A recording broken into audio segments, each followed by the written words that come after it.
Howdy, it is our snow moon reading today, and we're just going to get right into it. Boom, justice is going to be served, and this, we're going to start off with air signs. For the Emperor, now, our emotions are a little off. The snow moon is significant for the coldest time of the year. With that, I see, and personally, and some things going around me, is this big clearing energy. It's like the big, kind of like the darkest before the dawn. It's going to get pretty dark, and you just gotta hold the vision and understand that justice will be served, and by listening to your emotions. If you're not listening to your emotions, then how can you get justice? How can you truly be happy? The reason I say that is if you didn't say, hey, you had a party, you had an event, you're hanging out, you might have everything in life, but you want to talk to this one person. Yeah, if you keep ignoring that energy, you can't talk to that person. Now, maybe you might reach out to them, they might not respond. Maybe you reach out to them, it didn't go how you might have imagined. Yet, you following your emotions and even getting better with that over the course of time is going to align with the Emperor, the kingdom that you're building as far as energy and happiness. So don't necessarily get too caught up in, like, I would say even physical things, because physical things can come and go, right? And we know that. We're chilling, right? Now, emotional things, right? They don't tend to come and go, right? Emotions, like Reiki, right, that's what we talked about, tend to stay until we deal with them, even in the afterlife. And that's the thing where I went through myself of thinking that if you were to get to the afterlife at 222, that all your problems are going to dissolve, and that's your old you that has to deal with that. Yet in reality, when you didn't deal with your problems, they're still here on earth. So until you even want to elevate to that point of being so free that you don't have problems, you have to deal with your problems, if that makes sense. So we can't avoid them and then hopefully think that it's going to start over, right? We'll be trapped here on earth for a very long time until we figure that out. So let's get Aquarius. Boom, Five of Swords. It's coming up for Aquarius. Of this one, I really feel us holding ourselves back, and with the traditional Rider-Waite tarot deck, it's like this guy, he's smug, he just beat two people in a sword battle, he has two extra swords. He might have not wanted to beat these people in a sword battle. He might have realized that they were holding himself back, and he didn't want to do that, right? And that's what the Five of Swords can really represent. It's the freedom of thought, right? 3, 4, 5. So a lot of times we are even afraid to dream, afraid to believe, afraid to even visualize what you want to manifest. And the thing about this, which I've been seeing in myself and others, because I'm holding myself accountable, of if you hold that vision of manifesting, and let's say you have the dream and you wake up, let's say you're at work, right? You work this job you don't like, and you went to sleep, you had this dream of this life, you was traveling, you were doing all these amazing things, and then you wake up and you go back to work, right? If you wake up and go back to work, you might be a little irritated if you don't like your job. You might be, like, I'm over this, right? Yet, the reason why all these things are making you over it at 444 is because it's forcing you to, it's pushing you off, right?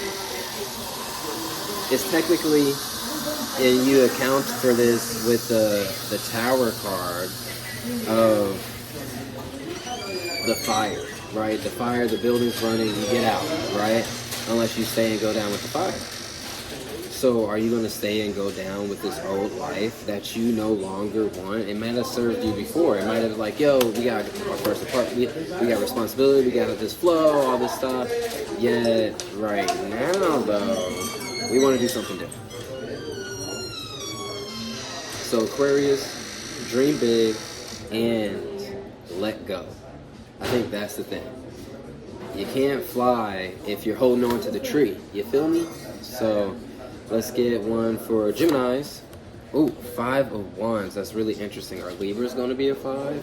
Hair flip. Let's find out. Again, 5 of Wands, the freedom of conflict. Let's say, hey, at 5. Hey, all right. So it is what it is. Maybe you might have to explain later. So, for my family, there was this time where we just weren't seeing eye to eye, and I guess that's the thing about even traveling too. When I went out into the woods, I didn't tell anybody. You know, I just grabbed my stuff. They were cooking dinner, right? I packed my stuff up. I went out the back door. Started walking, and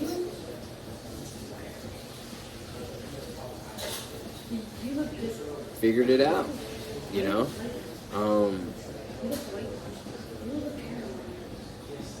That's something that, in retrospect, I can feel grateful for, because with the 5 of Wands, we kind of get addicted to the conflict, right? We're addicted to arguing. You want to leave, but you enjoy having people kind of like fight for you, right? You can have all the reasons in the world, but we might be like, all right, I'm leaving, and then you have one foot out the door, and then they be like, no, we want you to stay, and you're like, oh, okay, right? And then you get back into the same arguments you were before, because nothing's really changed, except we're both afraid to put the wand down. Maybe we don't need to fight. Maybe we just need to recognize what each other needs and allow that person to receive that, right? So let's get this Queen of Pentacles for Libra, right next to Virgo, so very strong energy. Queen of Pentacles is suggesting to maybe put the materialistic things down. This is a very emotional time. Now, here's what's interesting.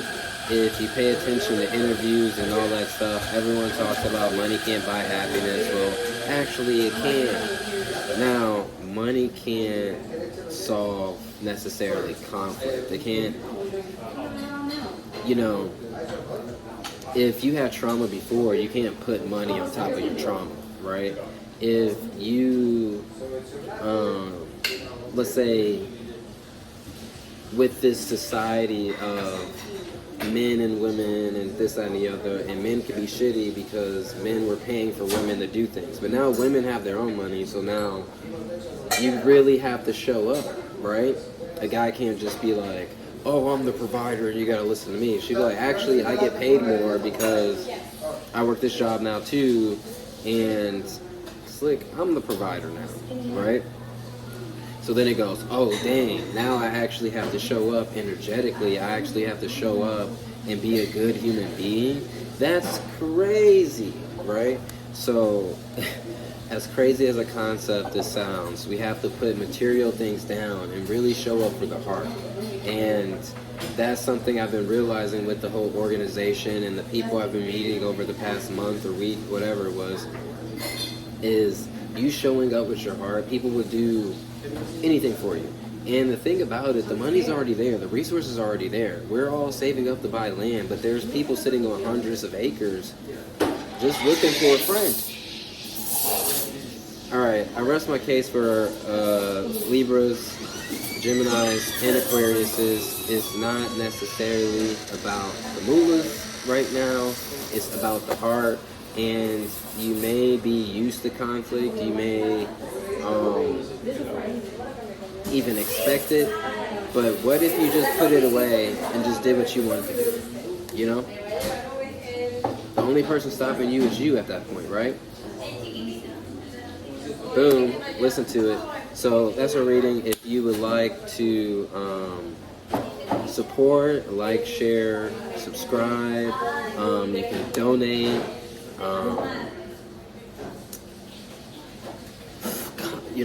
Comments, let me know if this resonates with you. Be sure to share this with your friends, family.